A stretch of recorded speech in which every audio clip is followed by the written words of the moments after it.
Next topic हमारे पास आ रहा है फाइनेंशियल स्टेटमेंट्स का।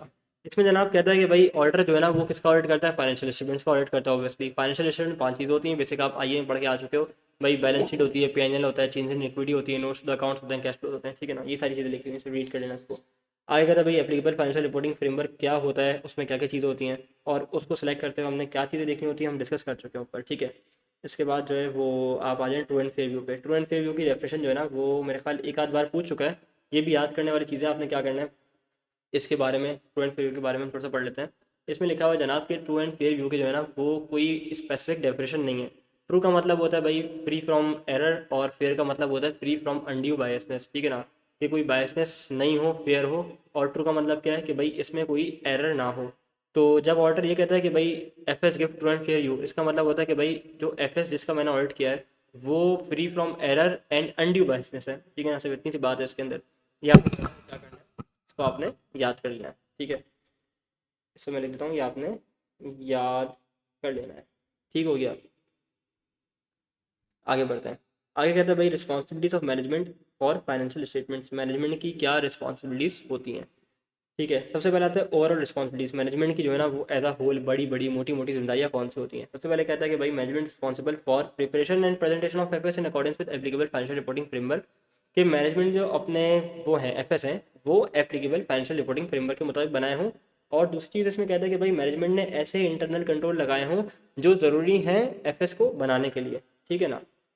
और ये सारी जो है ना वो इसकी एग्जांपल्स दी हुई हैं कि स्टॉक जो आपके पास आया वो आपके पास इनवॉइस के साथ आया, आपके पास जो है ना वो गुड रिसीव नोट जो है बन रहा हो, आपके पास माल वेयर हाउस में रखा हुआ है, ठीक है ना। आपने स्टोर लेजर को अपडेट रखा हुआ है, पेमेंट जो है ना वो आपने ड्यू डेट से पहले पहले कर दी है। ये आपके सारे इंटरनल कंट्रोल्स हैं। और लास्ट में इसमें क्या लिखा हुआ है कि इनवॉइस एंड जीआरएन आपने फाइनेंस डिपार्टमेंट को सेंड कर दिया। ये सारा आपका क्या आता है, एक इंटरनल कंट्रोल में आता है। और ये परचेज प्रोसीजर आपका लिखा हुआ है कि भाई आपने इन इंटरनल कंट्रोल्स को इम्प्लीमेंट करना है जो कि ज़रूरी आपको हेल्प करेंगे आपके एफएस को बनाने में, ठीक है।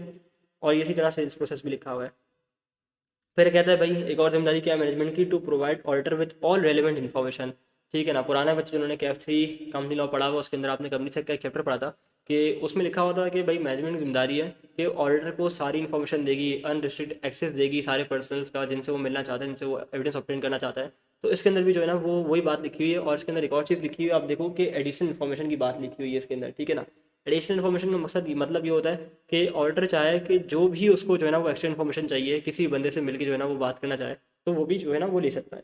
स्पेसिफिक रिस्पॉन्सिबिलिटीज में आपके पास आता है कि भाई मैनेजमेंट की रिस्पॉन्सिबिलिटी है कि वो असेस करे कि क्या एंटिटी अगले 12 महीने तक चल सकती है या नहीं चल सकती। देखो लिखा हुआ है कि वो असेस करेगी क्या एंटिटी जो है ना वो अगले 12 महीने तक चल सकती है या नहीं चल सकती।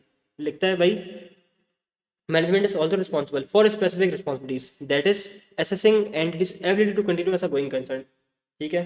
उसके बाद आता है रिस्पॉन्सिबिलिटीज ऑफ ऑडिटर में। रिस्पॉन्सिबिलिटी ऑफ ऑडिटर में वो आपसे कहता है कि auditor is responsible to obtain reasonable assurance whether FS are free from material misstatement, ठीक है ना। ऑडिटर की रिस्पॉन्सिबिलिटी क्या है, ऑडिटर की रिस्पॉन्सिबिलिटी है कि वो देखे असेस करे कि उसके जो एफएस हैं वो मटेरियल मिस स्टेटमेंट से फ्री या नहीं। उसने इमटेरियल का लफ्ज़ इस्तेमाल नहीं किया, उसने इस्तेमाल किया मटेरियल का लफ्ज़, ठीक है ना। क्योंकि इमटेरियल गलतियों को तो हम इग्नोर कर देते हैं। अब तो क्या तुम 2-2 रुपये 3-3 रुपये के लगे बैठोगे, या बहुत बड़ी कंपनी के लिए क्या 5,000 10,000 क्या जो है ना वो 50,000 क्या 60,000, ठीक है ना। तो इमटेरियल स्टेटमेंट्स को आपने इग्नोर करना है। उसका क्या करना है, उसको आपने ऑडिटर बोर्ड में पढ़ा होगा, एक रिवाइज करवाता हूँ कि आपने उसको एग्रीगेट करके कंपेयर करना है मटेरियलिटी लेवल से, ठीक है ना।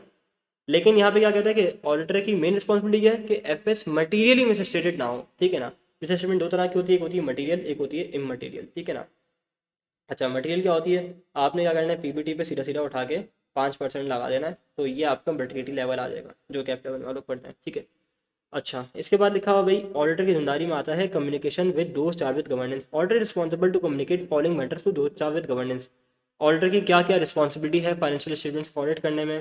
Plan scope and timing of audit. Plan scope में क्या आता है कि भाई आपका जो है ना वो ऑडिट करने में कितना टाइम लगेगा, एंगेजमेंट टीम में क्या कौन कौन होंगे और ये सब कुछ जो है ना वो आप चीज़ें आ जाती हैं।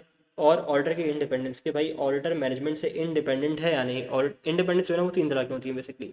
एक होती है फाइनेंशियल, ठीक है ना, एक होती है पर्सनल, और एक होती है एम्प्लॉयमेंट, ठीक है ना।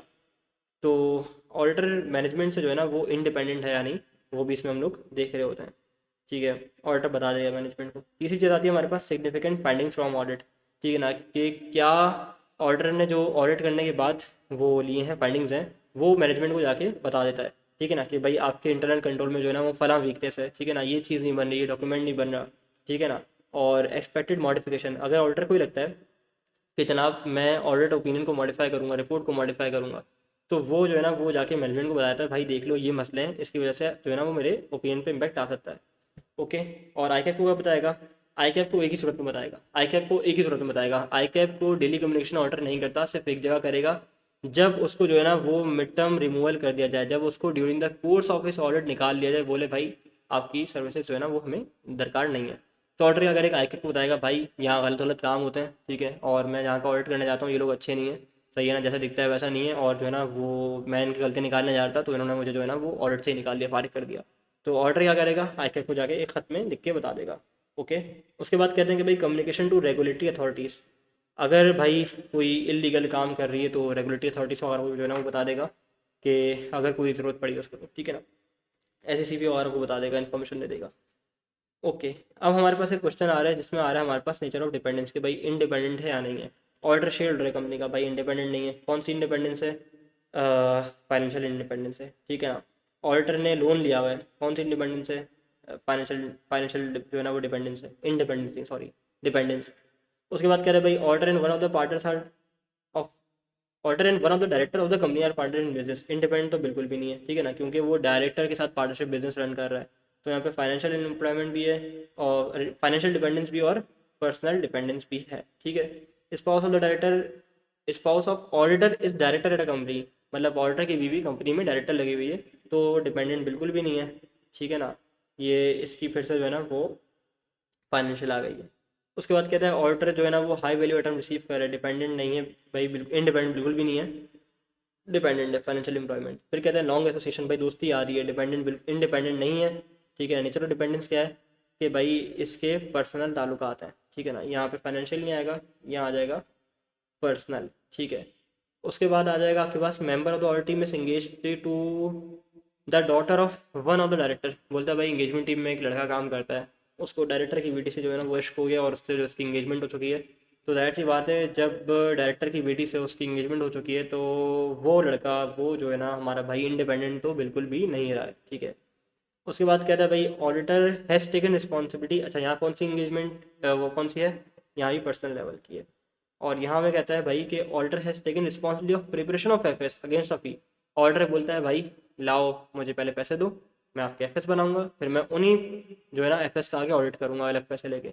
तो मतलब ऑर्डर ने क्या करा, मैनेजमेंट की रिस्पॉन्सिबिलिटी को यहाँ एज्यूम कर लिया, यहाँ भी इंडिपेंडेंट नहीं है, यहाँ दोनों आएगी एम्प्लॉयमेंट और फाइनेंशियल, ठीक है ना।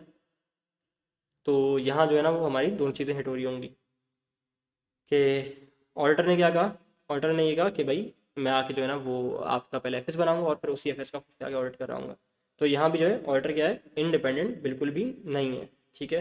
तो लेक्चर के इस हिस्से में जो है ना वो हमने क्या क्या पढ़ा है, इस हिस्से में हमने चीज़ें देखी हैं जनाब, हमने यहाँ से देखना शुरू किया है कि ट्रू एंड फेयर व्यू क्या होता है, बल्कि नहीं हमने FS से देखना शुरू किया, भाई FS में क्या क्या आता है, एप्लीकेबल फाइनेंशियल रिपोर्टिंग फ्रेमवर्क कौन सा होता है, इसको आपने याद नहीं करना, बिल्कुल आपने रीड करना है, ठीक है ना। और इसको भी बस आपने रीड करके जाना है, ये तो ब्लैंक पे जा रहा है हमारे पास। ट्रू एंड फेयर व्यू को याद करना है, रिस्पॉन्सिबिलिटीज़ को जो है ना वो आपने याद करके जाना है, क्योंकि इससे रट्टे वाले क्वेश्चन जो है ना वो पूछ सकता है, तो आपको ये याद होना चाहिए चीज़ें, ठीक है। ऑर्डर की responsibility, communication with those with governance, communication to I cap, ये जो है ना वो बिल्कुल आपकी प्योर अंडरस्टैंडिंग के लिए था, ठीक है ना, इससे केस स्टडीज पूछ सकता है वो, ठीक है। तो आई होप यहाँ तक हमारी चीज़ें क्लियर हुई होंगी। लेक्चर के अगले हिस्से में बाकी चीज़ें रिवाइज करते हैं। Thank you.